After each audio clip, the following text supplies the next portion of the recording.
Hi friends, Krista here. Thank you so much for stopping by Books and Jams. I'm so glad to spend some time with you today. We are halfway through middle grade March, which is just amazing. And I have already read quite the stack of middle grade books. And I'm really excited to share with you my thoughts on some of these because some of them have been kind of under the radar or not talked about as much. I'm really excited to share my thoughts with you today. But first, I'm going to talk about one non-middle grade book that I did finish this month. Yay!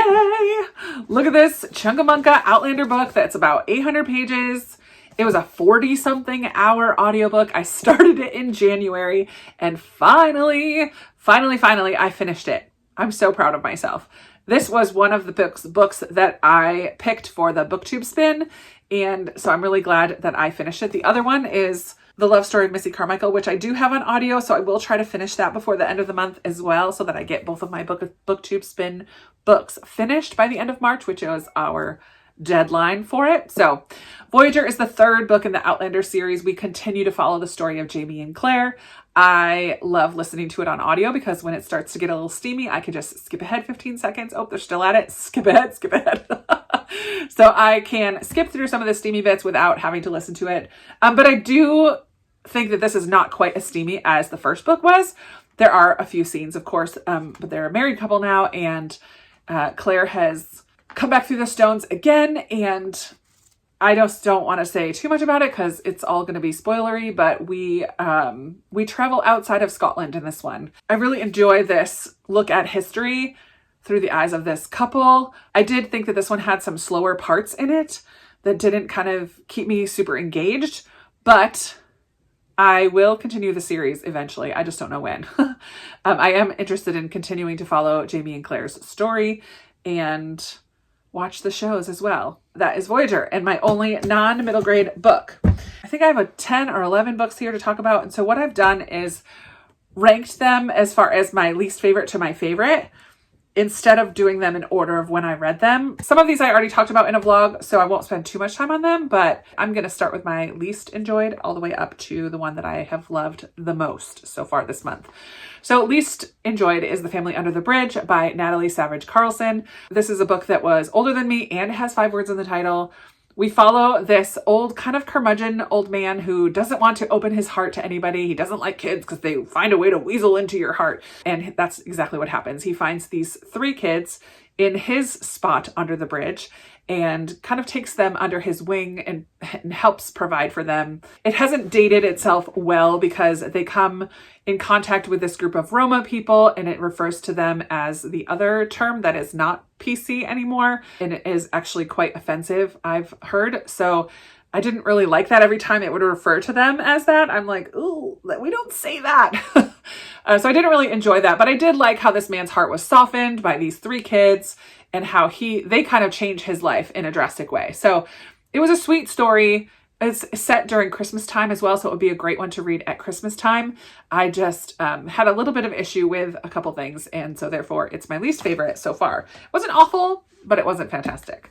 Next of my least favorites is When You Trap a Tiger by Tay Keller. I did enjoy this. I gave it 3 stars. In this one, we follow a Korean family, mother and her 2 daughters who move in with their grandmother. The older sister in particular is not very happy with this. The mom doesn't really explain why. Turns out the grandmother is really sick, and I don't understand why the mom never really talked about that with her girls, because they seemed old enough to be able to handle some of those conversations, and those just never happened in this book, which was a little frustrating. In the course of this story, the younger daughter sees this tiger, which is a recurring character or aspect of some Korean folk tales. There's this tiger involved in a lot of different stories, and she sees this tiger and is able to communicate with the tiger. And in my mind, the tiger in a way is kind of like the tree. If you read A Monster Calls, in that book, a tree tells this little boy stories in order to help him deal with the grief of his mother's illness. And that's very, very similar in here. The tiger speaks with the younger daughter, and in the process, she is able to work through some of her feelings and understandings about what's going on with her grandmother. So there was a little bit of emotional parts towards the end. I just didn't connect with this as much as I had hoped to. I didn't appreciate the lack of communication amongst this family. The grandmother is kind of seen as almost like a witch or a crazy person who lives up on the hill, and the younger daughter really connects with her grandmother. I don't know, I just feel like it left me wanting a little bit more. I did find it interesting, and I did find it, I liked the stories, the Korean folk tales. I mean, there's like the origin stories, and it definitely does not follow like a Christian faith, but I'm okay with that. I know there are so many other cultural folk tales of origin stories, and so we get that in here. And there's a little bit, I mean, I've heard from some other Christian readers that they really have a hard time with the ending of this. I don't know. I just kind of accepted it for what it was, and I really appreciated the cultural aspect of it, and the food that they ate and the way that they spoke with each other. I just wish that there was more communication all around with this family. I just wish that they opened up and talked to each other a little bit more. I would have appreciated it a little bit further. So yeah, that was okay, but not fantastic. Next on my pile is Out of My Heart by Sharon M. Draper. I recently also read Out of My Mind, which is the first book in this maybe duology. I don't think there's going to be more, but in this book we have the same main character as the first one, Melody. She is a young girl who has cerebral palsy.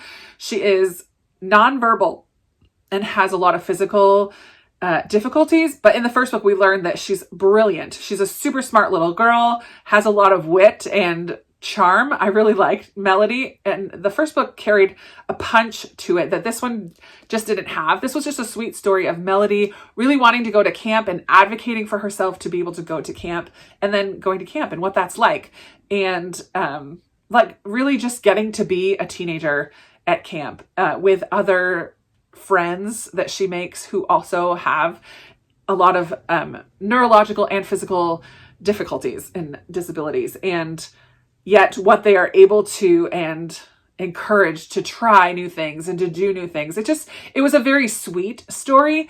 I just felt like it lacked that kind of punch that the first one had, but it was very sweet and I enjoyed it. Then we have a fantasy, Peter Nimble and His Fantastic Eyes by Jonathan Auxier. I really enjoyed this story. I did talk about this in a vlog. In this one, we follow Peter Nimble, who is a blind thief, and he's very, very good at what he does. And he's kind of sent on this adventure to help somebody, and he doesn't really know what that's going to be. There's another character that goes along with him to be his eyes, and together they discover this kingdom that they didn't really know about before, and they have to fight off the evil that's there. And it was just a really fun fantasy that I really enjoyed. So Peter Nimble, and there is a sequel to that, Sophie Choir, which has a subtitle that I can't remember right now, but I'm excited to read the sequel. I really like Jonathan Auxier. Then just the other day, I finished Escape from Mr. Lemoncello's Library by Chris Grabenstein. This was a really fun, bookish book. Oh my goodness. In their school, there's a contest, an essay contest about this new library that's being built and what these 12-year-old kids are looking forward to in this library. And the winners of this essay contest are able to go in, kind of get early access to the library. And then there's all of these, it's like an escape room. Ultimately, they have 24 hours to figure out how to get out of the library. And so there are puzzles and games and tricks, and some of them decide to team up and work together. I'm really bummed that I only listened to this on audio, because when I was looking through it later, there are like rebuses and different things that are in the print book that I missed out on, like lists that they had made along the way. I was just listening to it, which the audiobook was great, but I kind of wish that I did, especially towards the end, once we really get into more of the puzzles and the clues and all of that. Like there's just a lot, especially of rebuses and puzzles in here, that it was just a lot of fun. A lot of literary references. The head of this library, Mr. Lemoncello, constantly says quotes or titles in his speech, like just in the way that he talks, he'll like throw in a title, which was kind of funny. I did really enjoy this. I know that this is the first in a series. I'm not like rushing to go pick up book 2. At some point, it's likely that I will continue with this series. I'm just not like super eager to go get it right now. Because I did think that this one ended as a complete story. It didn't leave us on a cliffhanger or anything like that. So it was a delightful, bookish, kind of fun book set in a library. Loved it. Next, I have Born Behind Bars by Padma Venkatraman, and I did talk about this in a vlog as well, I believe. This was one of my patron picks, I think, for February, and I'm a little behind. I'm so glad that someone recommended this to me because I don't know that I ever would have read this book or picked it up. I did read The Bridge Home by this author, but I didn't love The Bridge Home. So I'm not sure I would have picked this up if it hadn't been the one that I chose in February. But in this one, we follow a young boy named Kabir who has lived his whole life in prison. His mom was imprisoned for something that she never did. And he grew up there with his mom and all of these found family of other inmates in prison with his mom. But then he ages out, like he has to leave. He just gets too old and they will not allow him to stay in the prison anymore. So he kind of is forced to go on the outside, comes across some people that he has to escape from, and he meets this young Roma girl named Rainey who kind of takes him under her wing, and together they go in search of the rest of his family, like his grandparents and his father. It is set in India. This would fulfill the prompt of Asian main character in an Asian setting. Yeah, I just thought that this was a really lovely story. Really enjoyed that one. I can't remember if I talked about this in anything yet, but I did read Amal Unbound by Aisha Saeed. This was a fabulous book, also set in an Asian country. It's set in Pakistan. And we follow Amal, who is a 12-year-old girl who is the oldest of, I think, 5 sisters. Her parents just had their 5th daughter in a culture where having sons is greatly desired. It's a little bit harder if you have only daughters. She's the oldest. She really wants to learn to be a teacher. She loves school, but is often forced to stay home and care for her younger kids, especially when her mother has some postpartum depression after having her daughter, the 5th daughter. Amal has just kind of had it. She's tired of not having her own space. She really wants to go back to school. Something happens in town one day and she inadvertently really offends a member of the ruling family of this village. Upper class, kind of a jerk himself, but she speaks up for herself and offends him, and he kind of calls in a debt that her father has and makes Amal come and be an indentured servant in their household. And so we just learn about all of that, the caste system and indentured servitude. And Amal continues to find her voice and speaks up for what is right, and also just learns a little bit more about who she is. And I don't know, I just found this to be a lovely story, really, really interesting. And I'm so glad that I read it. And it was a relatively quick read. So good. Then I finished book 6 of the Keeper of the Lost Cities series called Nightfall, and this was so good. I just love this series so much. I think of the 6 that I've read, book 3, 4, and 6 are my favorites. 1 was fabulous because it drew me right into the series, and then 2 and 5 were okay. I really still enjoyed them. But this one is up there among my favorites so far. The kids are, Sophie and her group of friends are now like 15 and 16 and 14, 15 and 16 years old. And so a little bit more of this is focused on relationships, but it feels still very appropriate. I think Shannon Messenger just captures young teenagers in such a fabulous way. They don't feel too old, too big for their britches. Like they feel like 14, 15, and 16 years old. They have to continue to fight this evil group of people. There's just no slow parts. I think in book 5, there was a couple parts that I was like, come on, let's get to what we're getting to. But in this one, I was invested from the first page to the last page. So good. As always, I can't talk too much about it because it is book 6. But again, Shannon Messenger just does a fabulous job with her characterization and her pacing. I love both of those things. The plot and the characters, fabulous. Such a good series. And I know so many of you are now picking up that series, and it makes my heart so happy. I hope that you enjoy it as much as I do. It is like big fantasy stuff. Like we're dealing with elves and trolls and gnomes and all kinds of different creatures and stuff, but it's so good. It's so good. The next 2 books are definitely hashtag Amanda made me do it. Amanda from the Curly Reader has recommended both of these books, and I just, for both of them, was not prepared to love them as much as I did. I mean, I knew I would probably like them, but I really loved these books. And the first one is Ban This Book by Alan Gratz. I loved Refugee by him, so I kind of was hoping that I would really like another one by him, and I did, for sure. This is a contemporary, so it fit the contemporary prompt. We follow these middle school students who find out that some of the books in their library are being banned. There's a couple mothers who are on a rampage and getting rid of all the books in the library that encourage kids to rebel against authority or lie and cheat or steal in some way. And it's kind of ridiculous, the books that these moms are having a problem with. And so our main character, her favorite book gets banned, and she's like, what? This is my favorite book. How can I not check this out from the library anymore? She's incredibly shy and doesn't really speak up for herself. She's the oldest in her family, and her sisters kind of walk all over her. And she really learns throughout the book how to speak up for herself and speak up for her friends and speak up for what's right, which I love. I love that. But this group of friends sets up a little library in her locker where they start collecting all the books that are being banned from the library and still allowing kids to read them. And it turns into this big issue. And it's such a delightful story. They end up going to a school board meeting and really fighting for the right to have access to these books, and really about learning to have a voice and to speak up for something that they truly believe in. And I just thought that was such an important message, and it was told in a very engaging and exciting way. I really loved this book a lot. It was so good. And then finally, I have Counting by Sevens by Holly Goldberg Sloan. I really knew very little about this. The description on the back doesn't really give much about what the story's about.